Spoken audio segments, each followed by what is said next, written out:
हो आपके घर भी खुशियों का डेरा, जब जागो तभी सवेरा। आशा करती हूँ आप सभी खुश हैं, स्वस्थ हैं, मस्त हैं। Welcome to my YouTube channel create your own world Meena Sagar. अब तक आपके साथ जो कुछ भी घटता रहा ना, वह आपको यह सोचने पर मजबूर कर रहा था कि आखिर यह सब कुछ आपके ही साथ क्यों हो रहा है।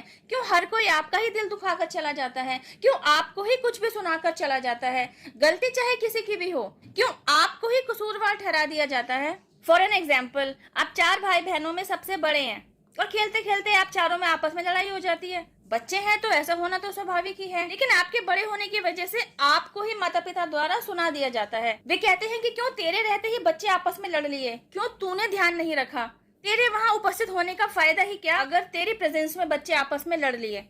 तेरा तो सिचुएशन पर कंट्रोल ही नहीं। आपके दिमाग में उस समय यह चल रहा था कि बच्चे तो आप भी थे। तीसरी चौथी क्लास में पढ़ने वाले बच्चे से आप उम्मीद ही क्या कर सकते हैं।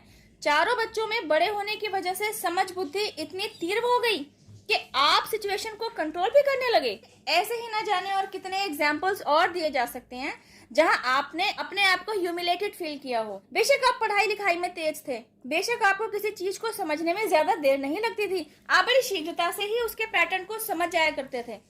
यह कहना गलत नहीं होगा कि आप दिमाग के धनी थे, लेकिन इमोशनल लेवल की बात करें तो किसी को पता ही नहीं कि आपके साथ क्या कुछ चलता रहा। क्योंकि इमोशनल लेवल पर आप डिस्टर्ब चल रहे थे, तो धीरे धीरे इसका प्रभाव ना आपकी मेंटल एबिलिटी पर भी पड़ने लगा। आप किसी भी सिचुएशन में अपनी प्रतिक्रिया देने से घबराने लगे। सिचुएशन के प्रति आपका इन्वॉल्वमेंट घटने लगा।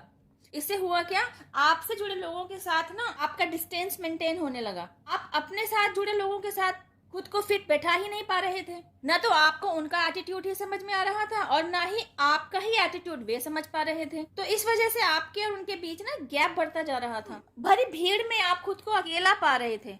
फिर ऐसा क्या हुआ कि आपके बिहेवियर में एकाएक पॉजिटिव एटीट्यूड देखने को मिला। ऐसा क्या हुआ आपके साथ कि आप अपनी बात को बिना किसी डर के कहने लगे।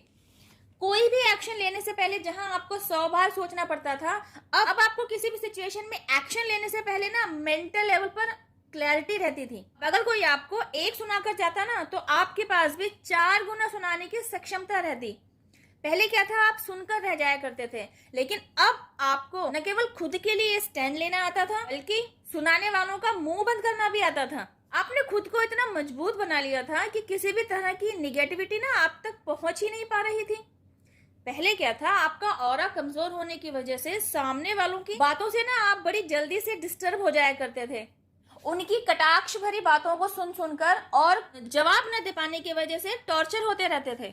उनका टॉर्चर, उनका बिहेवियर, उनकी बातें, उनका एटीट्यूड बड़ी जल्दी ही आपको हिट कर जाया करता था। आप डिप्रेशन में चले जाते थे। आपका खुद पर संयम ही नहीं रह गया था। तो हो क्या रहा था, सिचुएशन के प्रति कभी तो आप ओवर रिएक्ट कर जाया करते थे और कभी नो रिएक्शन मोड में रहते, मतलब सिचुएशन में इन्वॉल्वमेंट ही नहीं होता था आपका। लेकिन अब क्या था, आपने अपने ही चारों तरफ ना ऐसी बाउंड्री बना ली थी कि कोई चाहकर भी ना आपके द्वारा बनाए गए घेरे को भेद ही नहीं सकता था। वे लोग जो अभी तक आपको टॉर्चर करते चले आए थे ना, वे भी आपके इस बदले हुए रूप को देखकर अचंभित थे और जानना चाहते थे कि आखिर आपको क्या हुआ है, आखिर आपने ऐसा क्या किया है कि आप इतना बदल गए। आपकी समझ बुद्धि इतनी तीव्र कैसे हो गई। आप तो ऐसे थे कि सिचुएशंस को देखकर ही घबरा जाया करते थे। सिचुएशंस को डील करने की स्ट्रेंथ तो कभी आप में थी ही नहीं। आप तो पहले ऐसे थे जो सिचुएशन के साथ डील ही नहीं कर पा रहे होते थे। तो इतनी स्ट्रेंथ आप में कहां से आ गई कि सिचुएशन के सामने से भाग जाने वाला, सिचुएशन को देखकर भाग जाने वाला, सिचुएशन से डर जाने वाला, सिचुएशन के साथ लोनली डील कर रहा है। वाकई ये सारे चेंजेस आपके अंदर आ ही रहे थे और यह कहीं ना कहीं आप खुद भी रियलाइज कर पा रहे थे। आप पहले जैसे नहीं रह गए हैं। अब आप वाकई सिचुएशन से घबराते नहीं है, बल्कि सिचुएशन के साथ डील करने का एक अलग ही जज्बा आपके अंदर दिखाई दे रहा होता है। आपके अंदर इतनी स्ट्रेंथ आ गई होती है, न केवल मेंटल लेवल पर, फिजिकल लेवल पर, इवन इमोशनल लेवल पर भी। आप कहते हैं आपको अकेला छोड़ देना चाहिए, आप अकेले ही इस सिचुएशन को डील कर लेंगे। आपकी स्ट्रेंथ आपको इस कदर पुश कर रही होती है कि किसी भी सिचुएशन में अगर एक तरफ ग्रुप ऑफ पर्सन खड़े हों और एक तरफ केवल आप खड़े हों, तो भी आप उस सिचुएशन को डील करने की सामर्थ्यता रखते थे। यह कहा जाए तो गलत नहीं होगा। आपकी बॉडी लैंग्वेज, आपकी पर्सनैलिटी ही पूरी तरह बदल चुकी थी। आपकी तो कायाकल्प भी हो चुकी थी। अब जानते हैं आपकी लाइफ में पॉजिटिव यू टर्न आया तो आया कैसे।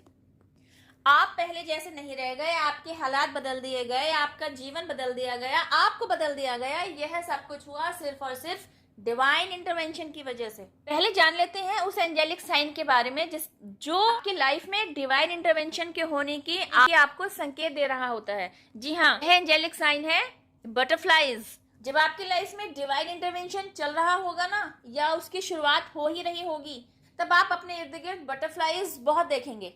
जिस तरह कैटरपिलर से बटरफ्लाई बनने तक का सफर आसान नहीं होता ना, it's a huge process. Divine intervention से जब आप गो थ्रू कर रहे होते हैं ना, तो सेम प्रोसेस आपकी लाइफ में अप्लाई किया जा रहा होता है। जैसे एक बटरफ्लाई को नहीं पता होता ना कि जिस ह्यूज प्रोसेस से वह गुजर रही है, उस प्रोसेस को अगर वह सक्सेसफुली पार कर लेती है, तो उसके बाद कितने प्यारे, कितने रंग बिरंगे, चमकीले, मुलायम पंखों से जुड़ी पर्सनैलिटी उसका इंतजार कर रही है। इसी तरह आप ही नहीं जानते कि डिवाइन इंटरवेंशन आपकी लाइफ में क्या काम करेगा। डिवाइन इंटरवेंशन भी आपकी लाइफ में महत्वपूर्ण भूमिका अदा करता है। आपको तोड़कर आपका ही एक न्यू वर्जन, आपकी ही एक न्यू पर्सनैलिटी खड़ा करके देता है। ह्यूज प्रोसेस, इसलिए आपको तोड़कर आपको ही जोड़ना आसान नहीं है। इसमें बहुत पेशेंस लगता है, डिवाइन की तरफ से भी, खुद आपकी तरफ से भी। तोड़ा जाना भी आसान नहीं है, क्योंकि आप न केवल मेंटल लेवल पर टूटते हैं, आप कहीं कहीं फिजिकल लेवल पर भी टूटते हैं, आप इमोशनल लेवल पर टूटते हैं, इवन आप सोल लेवल पर भी टूटते हैं। हर जगह से, हर लेवल पर आपको चोट पहुंचाई जाती है, ताकि आप कुछ सोचने, कुछ समझने की स्थिति में ना रहें और खुद को डिवाइन के सामने सरेंडर कर दें। यू नो व्हाट, आपकी लाइफ में ग्रोथ की एंट्री की पहली सीढ़ी ना आपके द्वारा ईश्वर को सरेंडर कर देना ही है। इसके बाद जो भी चेंजेस आपकी लाइफ में आते चले जाते हैं ना, इसका मतलब होता है अब आप सेल्फ ग्रोथ की तरफ एक एक स्टेप अपलिफ्ट हो रहे हैं। और जब आप इस सारे प्रोसेस से गो थ्रू हो चुके होते हैं ना, तो आप खुद का ही बदला हुआ रूप देखते हैं।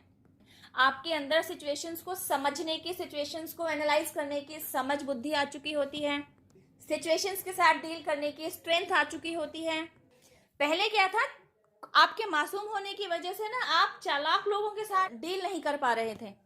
अब आप इतने स्मार्ट बन गए होते हैं कि चालाक लोगों से डील करना भी आपने सीख लिया होता है। इसका मतलब यह नहीं है कि आपने अपनी मासूमियत छोड़ दी होती है या आपने अपनी नैतिकता को छोड़ दिया होता है। नहीं, बिल्कुल नहीं, आप पहले जैसे ही रहते हैं। लेकिन ये वे सारी क्वालिटीज हैं, आपके अंदर कहीं ना कहीं ये क्वालिटीज मिसिंग थी। आप शुरू से ही एक डिवाइन सोल थे, तो बस डिवाइन इंटरवेंशन के जरिए इन क्वालिटीज को भी आपके अंदर डाल दिया जाता है, और अब आप ऐसे इंसान बनकर निकलते हैं जिसे हराया नहीं जा सकता, जिसे झुकाया नहीं जा सकता, जिसे डराया नहीं जा सकता, जिसे रुलाया नहीं जा सकता, जिसे तोड़ा नहीं जा सकता, जिसकी लेग पुलिंग भी पॉसिबल नहीं है, जिसकी टांग नहीं खींची जा सकती। क्योंकि डिवाइन द्वारा आपको चुना गया होता है, तो डिवाइन तो जानते ही हैं कि वे किस हीरे को तराश रहे हैं। तो आपको जब तराश दिया जाता है, तो आपकी पर्सनैलिटी की चमक तो हर तरफ फैलनी ही है। अब जब आप खुद को देखते हैं ना और अपनी पुरानी सेल्फ के साथ रिलेट करते हैं, तो आपको समझ में आता है कि डिवाइन द्वारा आपके ऊपर कितनी मेहनत कराई गई है, कितना पुश किया गया है कि आज आप जहां पहुंचे हैं वहां तक पहुंचे। डिवाइन इंटरवेंशन प्रोसेस से गो थ्रू होते होते आप समझने लग गए होते हैं कि जो भी सिचुएशंस आपकी लाइफ में एग्जीक्यूट कराई गई, वह क्यों कर कराई गई। इन सिचुएशंस से डील करने के बाद आप में क्या बदलाव आया, आपने और नया क्या सीखा, उस पर्टिकुलर सिचुएशन से डील कर लेने के बाद आपकी लाइफ और कितना परसेंट अपलिफ्ट हुई, आपको पूरा डिवाइन प्लान समझ में आने लगता है। आप डिवाइन रियल्म के आगे नतमस्तक होते हैं। आप समझ पाते हैं कि कहीं ना कहीं उस समय बटरफ्लाईज का बार बार दिखाया देना आपको क्या संकेत दे रहा था। आप यूनिवर्स के साथ एक मजबूत बॉन्ड बना पाते हैं।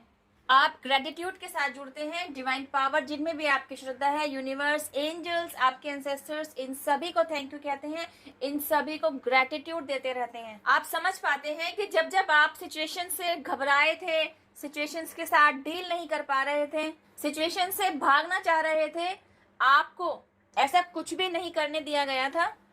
आपको संभालने वाले, आपको प्रोटेक्ट करने वाले, इवन आपको सपोर्ट करने वाले, आपको फिर से फाइटिंग के लिए खड़ा करने वाले, आपको आगे की तरफ पुश करने वाले, यही सब थे।